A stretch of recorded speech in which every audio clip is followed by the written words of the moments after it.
जय हिंद दोस्तों। अगर आपका भी पेपर एसएससी जीडी कांस्टेबल का 22, 25, 26 या आने वाली डेट्स में है तो ये एक्सपेक्टेड पेपर नंबर 26 आपके लिए मोस्ट इंपोर्टेंट है। इस क्लास में वही क्वेश्चन डिस्कस करेंगे जो आपकी अभी शिफ्टों में पूछे जा रहे हैं और उन्हीं से एक्सपेक्टेड क्वेश्चंस मैं आपके लिए लेके आया हूँ। आगामी डेट्स में जिसका भी पेपर है वो स्टूडेंट इन क्वेश्चंस को जरूर अटेंड करके जाएं। आपको एग्जाम में यहाँ से हर शिफ्ट में क्वेश्चन देखने को मिलने वाले हैं मेरे भाई, ठीक है। तो ये मोस्ट इंपोर्टेंट क्वेश्चन है। पहला प्रश्न, फारसी त्योहार नौरोज को भारत में किसने शुरू किया था? बताइए दोस्तों। एक बार आप मुझे कमेंट करके ये बता दें कि आपका एडमिट कार्ड आया या नहीं आया, आपका एग्जाम किस डेट में किस शिफ्ट में, ये मुझे जरूर बताएं कमेंट करके। फिलहाल आप लोगों को यहाँ पर बल टिक कर लेना है। अब इन्हीं चारों ऑप्शन में से आप मुझे बताइए कि एकता प्रणाली की शुरुआत किसने की थी। चलिए क्वेश्चन नंबर 2 बताइए इसका आंसर। गरीबों और अनाथों की मदद के लिए दीवान ए खैरात किसने बनवाया? गरीबों और अनाथों की मदद के लिए दीवान ए खैरात किसने बनवाया? It's a very important question. तो यहां पे आपको फिरोज शाह तुगलक टिक करना है, डी वाला ऑप्शन बिल्कुल सही हो जाएगा। अगला प्रश्न, क्वेश्चन नंबर 3, पूना पैक्ट के परिणाम स्वरूप हरिजन सेवक संघ की स्थापना कब हुई थी? भाई जिसका भी एग्जाम आगामी डेट्स में है वो भी इस क्लास को जरूर देखें, आपको बहुत बेनिफिट मिलेगा। यहां पर आपको 1932 टिक कर लेना, ऑप्शन नंबर बी।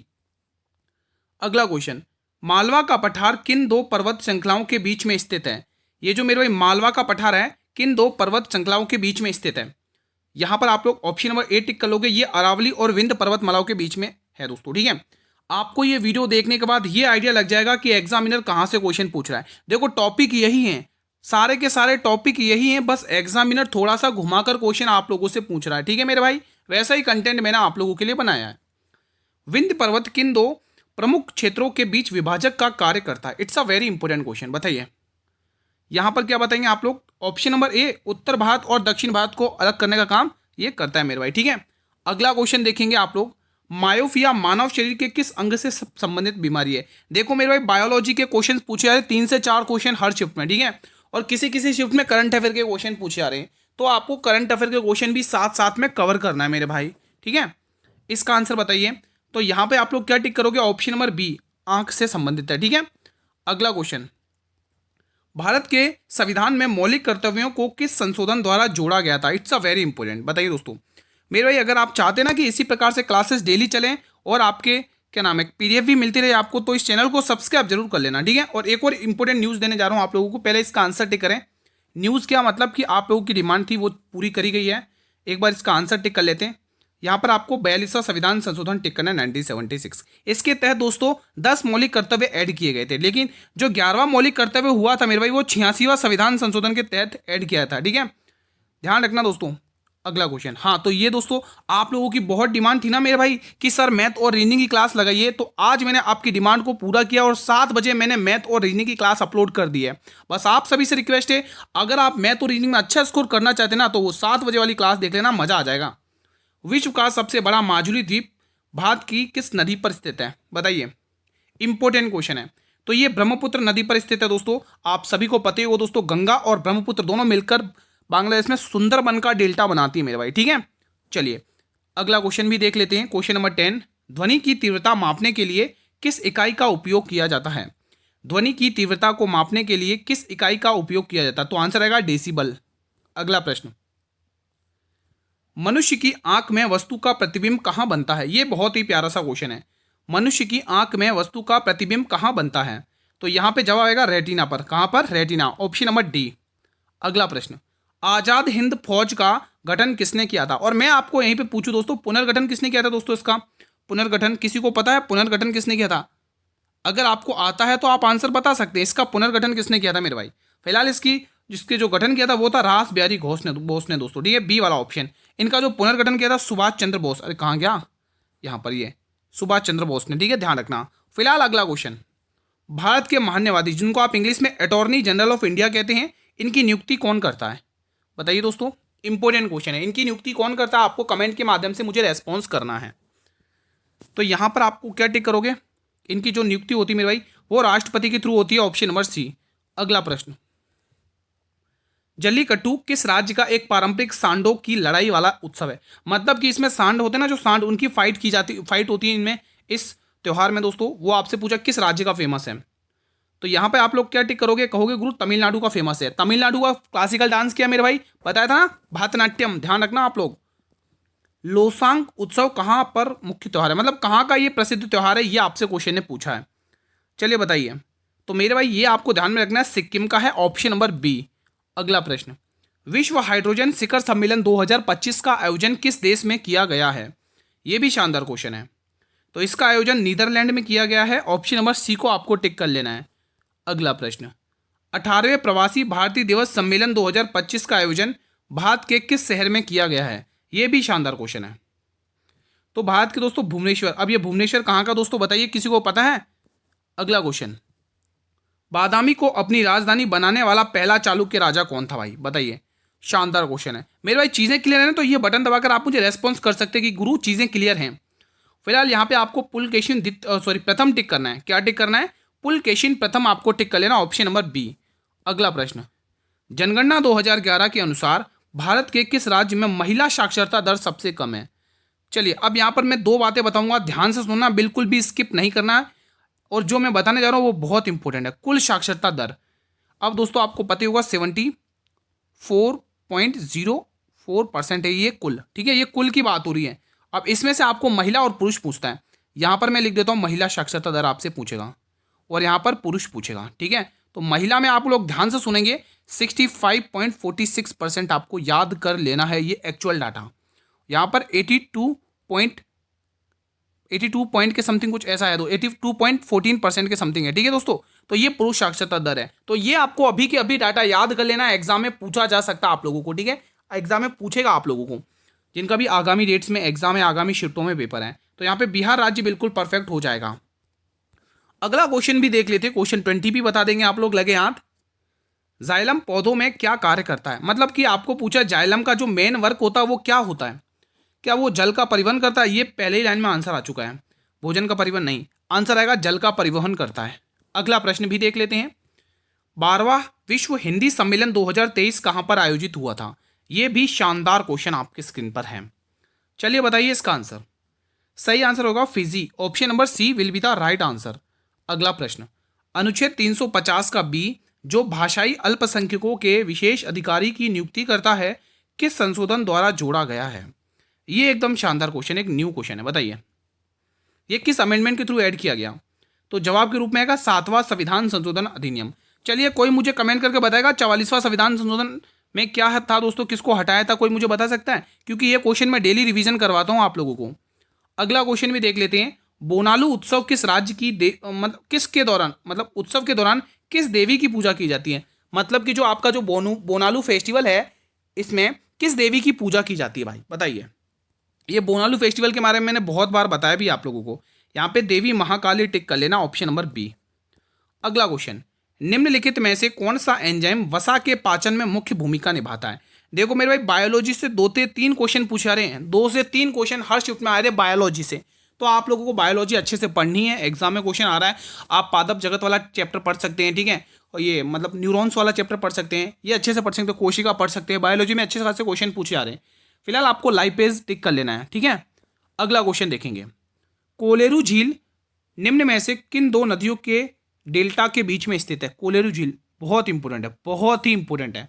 चलिए बताइए किन 2 नदियों के डेल्टा के बीच में स्थित है ये? तो ये झील दोस्तों गोदावरी और कृष्णा नदी के बीच में स्थित है।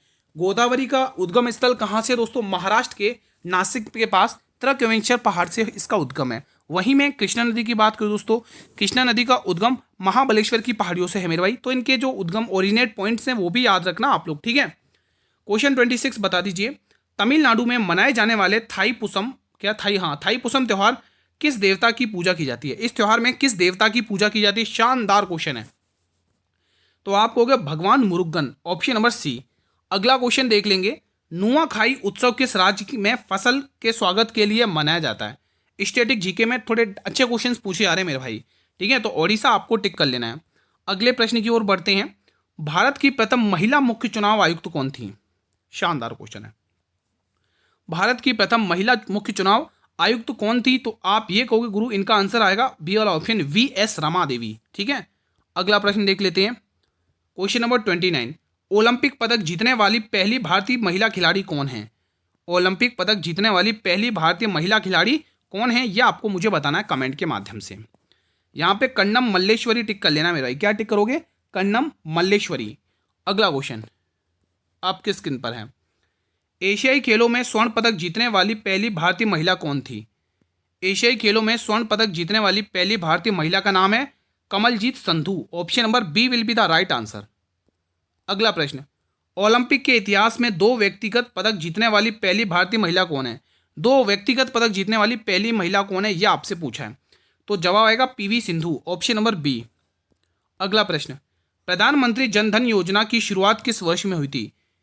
प्रधानमंत्री जन धन योजना की शुरुआत किस वर्ष में हुई थी, यह आपसे पूछा है। तो शानदार क्वेश्चन है भाई, 28 अगस्त 2014 आपको टिक कर लेना है। अगला क्वेश्चन देखेंगे आप लोग, बैसाखी का त्यौहार पंजाब में हर साल किस महीने में मनाया जाता है। ये जो बैसाखी का त्यौहार है वो पंजाब में हर साल किस महीने में मनाया जाता है, ये शानदार क्वेश्चन है, ऐसे डीप में पूछे गए। तो ध्यान रखना, ये अप्रैल महीने में मनाया जाता है। किस महीने में, अप्रैल महीने में। अगला प्रश्न, जनगणना 2011 के अनुसार भारत की महिला साक्षरता दर लगभग कितनी है। लगभग पूछा है, बताइए इसका आंसर। अभी तो बताया था मैंने आप लोगों को, बताया था ना, अगर जिसने एक्टिव होकर पढ़ाई करी है वो ऑप्शन नंबर बी टिक कर देगा। अभी जस्ट बताया था, टोटल भी बताया था 74.04%। और इस देखो टोटल, ये कुल तो ये रही, कुल ये रही, और जिसमें से पुरुष की ये रही, इसी में लिख रखा डाटा, एग्जैक्ट सही बताया मैंने, ठीक है। और ये महिला का है, ठीक है दोस्तों। तीनों ही डाटा जो अभी मैंने बताए थे वो एक ही ऑप्शन में आपकी स्क्रीन पर है, ठीक है। अच्छे से याद कर लेना, इंपॉर्टेंट है। अगला क्वेश्चन, फीफा विश्व कप 2022 का खिताब किस देश ने जीता है। फीफा विश्व कप 2022 का खिताब किस देश ने जीता है, बहुत ही इंपॉर्टेंट क्वेश्चन है, बताइए इसका आंसर। तो यहाँ पे आप लोग ऑप्शन नंबर बी टिक करे, अर्जेंटीना, तो बिल्कुल सही है। अगला क्वेश्चन भी देख लेते हैं, क्वेश्चन 36 बताइए, अनुच्छेद 25 से लेकर 28 का संबंध संविधान के किस अधिकार से है। ये भी शानदार है, बहुत ही इंपॉर्टेंट है। तो इसका जवाब आएगा धार्मिक स्वतंत्रता का अधिकार। क्या आएगा, धार्मिक स्वतंत्रता का अधिकार। जक्कारी नृत्य भारत के किस केंद्र शासित प्रदेश या राज्य से संबंधित है। ये जो जक्कारी नृत्य है ना, ये किस भारत के किस केंद्र शासित प्रदेश या फिर राज्य से संबंधित है। तो सही जवाब आएगा ये जम्मू कश्मीर से संबंधित है, option number A will be the right answer, ठीक है। अब देखो दोस्तों, पंजाब के दोस्तों भांगड़ा और गिद्धा याद रखना। पंजाब का दोस्तों भांगड़ा और गिद्धा याद रखना, एग्जामिनर पूछ रहा है बार बार, ठीक है। भांगड़ा और गिद्धा, ये पंजाब को और गिद्धा, ठीक है, दोनों अलग अलग से लिख देता हूँ, एक भांगड़ा और इधर लिख दो गिद्धा, ठीक है। ये आपको ध्यान रखना। यहीं पर मैं हरियाणा का एक नृत्य बता रहा हूँ, बहुत इंपॉर्टेंट है। चलो आप मुझे बता दो अगर आपको पता है ये कहाँ का है। धमाल, ये धमाल दोस्तों, अब मैंने बता दिया फिर मतलब क्या, चलो मैं लिख देता हूँ हरियाणा। ये इंपॉर्टेंट है दोस्तों, ठीक है, हाँ एग्जाम में पूछा जाता है, तो ध्यान रखना आप लोग। और आपको याद हो तो मैंने बताया था कि मटकी नृत्य अच्छे से पढ़ लेना, मटकी नृत्य एग्जाम में भी आया है, ठीक है। तो मटकी नृत्य दोस्तों एमपी का है, ठीक है। अब एमपी के और भी पूछ सकता है, जैसे फूलपति हो गया, लहंगा नृत्य हो गया, तो ये नृत्य भी पूछे जा सकते हैं, ध्यान रखना आप लोग, ठीक है। अब कुछ इंपॉर्टेंट नृत्य हैं जो आप देख सकते हैं। कालबिलिया नृत्य जो राजस्थान का है दोस्तों, ठीक है, इसे सर्प नृत्य भी कहते हैं, और ये बीन वाद्य यंत्र का प्रयोग होता है इसमें, ठीक है। तेराधारी नृत्य भी राजस्थान का है। कामर जनजाति के द्वारा ये नृत्य किया जाता है। महिलाएं शरीर पर 13 मंजीरें बांधकर नृत्य बैठकर करती हैं, ठीक है। वहीं बगुरुम्मा आप देख सकते हैं असम का है। इसे तितली नृत्य भी कहा जाता है, और ये बोडो जनजाति के द्वारा मनाया जाता है, किया जाता है ये नृत्य, ठीक है। तो ये कुछ इंपॉर्टेंट लोक नृत्य हैं जो आप ध्यान में रख सकते हैं। जैसे एक हम बात करें पडवानी, ये कहाँ का फेमस है, छत्तीसगढ़ का है। इसमें महाभारत की कथाओं सुनाई जाती हैं। क्या सुनाई जाती हैं, महाभारत की इसमें कथाएं सुनाई जाती हैं। वहीं हम यक्षगान कर्नाटक की बात करें, ये नृत्य और नाटक दोनों मिश्रण है इसमें, ठीक है, जिसमें चेदा है एक ढोल, ठीक है, इसका इस्तेमाल किया जाता है। लावड़ी महाराष्ट्र का, याद रख लेना मेरे भाई, इसको ढोलक की थाप पर होता है ये नृत्य, ठीक है, जिसमें 9 गज की साड़ी पहनती हैं दोस्तों महिलाएं, ठीक है। तो शानदार क्वेश्चन हैं, ये भी आप देख सकते हैं। जैसे डांग हो गया, गुजरात का हो गया, छऊ हो गया दोस्तों, छऊ दोस्तों झारखंड में भी होता है, पश्चिम बंगाल में भी होता है, गलती मत करना।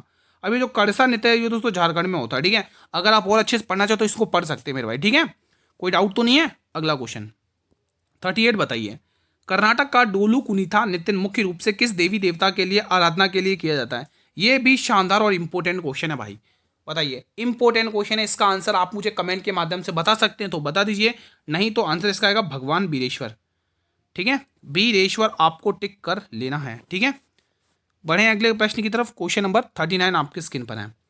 सोनल मानसिंह को 2003 में पद्म विभूषण से सम्मानित किया गया था, वो किस नृत्य शैली की नर्तकी हैं। ये भी शानदार क्वेश्चन है दोस्तों। बताइए दो शास्त्रीय नृत्य करती है मेरे भाई, कौन कौन से, किसी को पता है तो कमेंट के माध्यम से बता सकते हैं।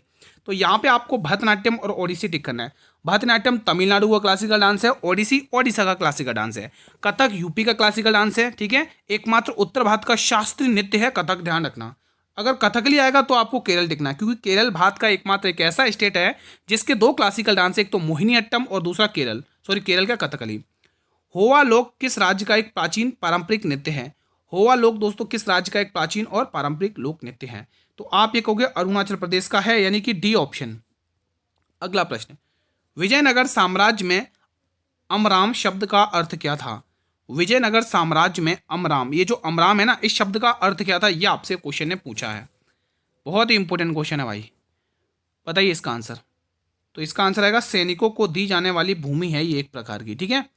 देखो विजयनगर साम्राज्य की स्थापना हरिहर राय और बुक्का राय ने की थी, ठीक है, 1336 में। और किसके समय में? मोहम्मद बिन तुगलक के शासनकाल में, ध्यान रखना आप लोग। और उसकी राजधानी हम्पी थी, ठीक है, कर्नाटका में। अभिनव भारत नामक गुप्त क्रांतिकारी संगठन की स्थापना किसने की थी? अभिनव भारत नामक गुप्त क्रांतिकारी संगठन की स्थापना किसने की थी, यह आपको मुझे बताना है। तो जवाब के रूप में आएगा V D Savarkar, option number B will be the right answer. विश्व की सबसे बड़ी ताजे पानी की झील सुपीरियर झील है, ये किन दो देशों के बीच में स्थित है? ये शानदार क्वेश्चन है, एग्जाम में पूछा जा सकता है। देखो जो आपके कॉन्टिनेंट्स है ना, उनसे रिलेटेड क्वेश्चंस भी पूछे जा रहे हैं, जो आपके कॉन्टिनेंट्स है ना, उनसे रिलेटेड क्वेश्चंस पूछे जा रहे हैं, ठीक है। यहां पर जवाब क्या आएगा? अमेरिका और कनाडा, ऑप्शन नंबर बी।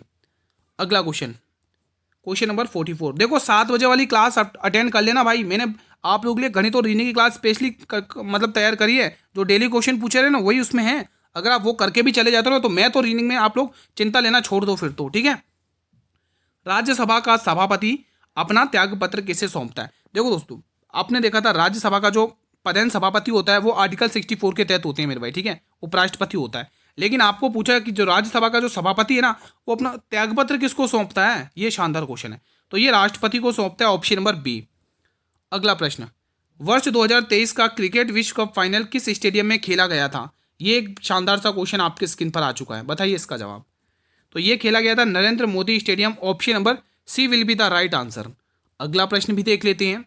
73वें संविधान संशोधन 1992 जो कि 1992 में हुआ था, इसके समय भारत के प्रधानमंत्री कौन थे?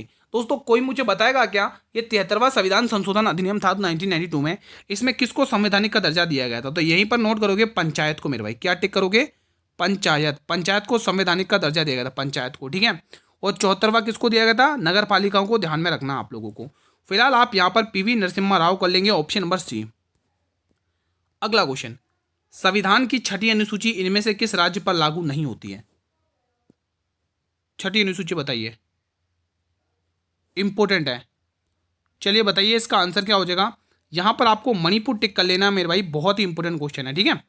अगला प्रश्न, 2024 के खेलो इंडिया यूथ गेम्स का आयोजन किस राज्य में किया गया था? यह भी शानदार क्वेश्चन आपके स्क्रीन पर लग चुका है, तो बताइए दोस्तों। देखो एमपी नहीं है, ना ही महाराष्ट्र, ना ही हरियाणा, इसका जवाब आएगा Tamil Nadu, option number C will be the right answer.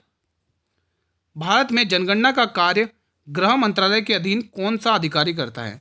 ये जो जनगणना का कार्य है, अब ये किसके तरह के? गृह मंत्रालय। अब इसके अधीन कौन सा अधिकारी करता है, ये आपसे पूछा है, तो जवाब आएगा महारजिस्ट्रार एवं जनगणना आयुक्त, option number D will be the right answer. चलिए क्लास का अंतिम प्रश्न है 50वां, ठीक है मेरे भाई, इसका आंसर दीजिए कमेंट बॉक्स में। महात्मा गांधी जी ने किस अधिवेशन की अध्यक्षता की थी? अब इसको थोड़ा सा अच्छे से पढ़ेंगे, ध्यान से सुनना। तो पहले तो दोस्तों लखनऊ, आप ये क्या नाम है, कराची अधिवेशन 1931 में हुआ था, अध्यक्षता किसने की थी? सरदार वल्लभ भाई पटेल। यहीं पर नाम लिख दे रहा हूं, आप लोग ध्यान से सुन लेंगे, सरदार वल्लभ भाई पटेल, ध्यान से सुनना है बस आपको, सरदार वल्लभ भाई पटेल साहब दोस्तों, ठीक है, इन्होंने यहाँ की अध्यक्षता की थी। अब मैं आपको एक क्वेश्चन पूछता हूँ दोस्तों, ये जो 1929 का लाहौर अधिवेशन है ना, ये आपको ध्यान रखना, लाहौर अधिवेशन या इंपोर्टेंट क्यों है वो भी मैं बताता हूँ। लाहौर अधिवेशन पहले आप ध्यान रखेंगे, लाहौर अधिवेशन, इसी में दोस्तों ये इंपोर्टेंट इसलिए बनता है क्योंकि इसमें पूर्ण स्वराज की मांग की गई थी। क्या की गई थी मेरे भाई? पूर्ण स्वराज की इसमें मांग की गई थी, यहीं पर नोट करेंगे आप लोग, पूर्ण स्वराज में इसकी मांग की गई थी। अब आपको एग्जामिनर ये भी पूछेगा भाई ये तो ठीक है, लेकिन इसकी अध्यक्षता किसने की थी? तो पीटी नेहरू, पंडित जवाहरलाल नेहरू, आपको ध्यान में रख लेना है। इसीलिए ये बहुत इंपोर्टेंट अधिवेशन हो जाता है कांग्रेस का, ठीक है, ये आपको ध्यान में रखना है। और अगर आपको एग्जामिनर और पूछ सकता है तो आपको 1907 का सूरत अधिवेशन पूछा जा सकता है। सूरत अधिवेशन क्यों पूछेगा वो भी मैं आपको कारण बताऊंगा। सूरत अधिवेशन आपको पूछ सकता है एग्जामिनर, सूरत अधिवेशन, ठीक है। सूरत अधिवेशन इसलिए पूछेगा क्योंकि इसमें नरम दल और गरम दल का विभाजन हुआ था। क्या हुआ था? नरम दल और गरम दल का विभाजन हुआ था। लेकिन यहाँ पे बेलगांव अधिवेशन पूछा, इस प्रश्न का आंसर बेलगांव अधिवेशन होगा 1924 का। इसी में दोस्तों गांधी जी ने भाग लिया था, अध्यक्षता की थी मेरे भाई, ठीक है। तो A option will be the right answer. फिलहाल मेरे भाई आज का सेशन मैं यहीं पर वाइंड अप करता हूं। चलिए बताइए आप लोगों ने 50 में से कितना स्कोर किया है। डेली इसी टाइम पर 8 बजे ये वाली क्लास आएगी और मैथ गणित, देखो मैं यहाँ पे लिख दो गणित और रीजनिंग। गणित और रीजनिंग की जो क्लास रहेगी मेरे भाई, गणित और रीजनिंग की जो क्लास रहेगी वो आपको डेली 7 बजे देखने को मिलेगी। डेली 7 PM पर आपको देखने को मिलेगी। आज ही अपलोड किए, देख लेना, आप सभी से रिक्वेस्ट है, ठीक है। आपके लिए बहुत इंपॉर्टेंट वो क्लास है। कोई भी डाउट हो इस क्लास में आप तुरंत बेझिझक होकर कमेंट बॉक्स में पूछ सकते हैं। सारी चीज़ें क्लियर हैं तो एक छोटी सी रिक्वेस्ट है, वीडियो को लाइक और शेयर जरूर करें आप लोग, ठीक है। और हाँ, अगर आप चाहते हैं ना कि ये क्लासेस डेली इसी टाइम पर चले बिना रोके, तो चैनल को सब्सक्राइब जरूर कर लेना मेरे भाई। आगे बेल नोटिफिकेशन को भी प्रेस कर लेना ताकि हर वीडियो का नोटिफिकेशन मिलता रहे। PDF तो आपको टेलीग्राम चैनल पर मिल ही जाएगी, जिसका लिंक मैंने इसी वीडियो के डिस्क्रिप्शन बॉक्स में दिया हुआ है। मिलेंगे एक और नए नेक्स्ट पेपर में, तब तक मेरे भाई जय हिंद, जय भारत, वंदे मातरम।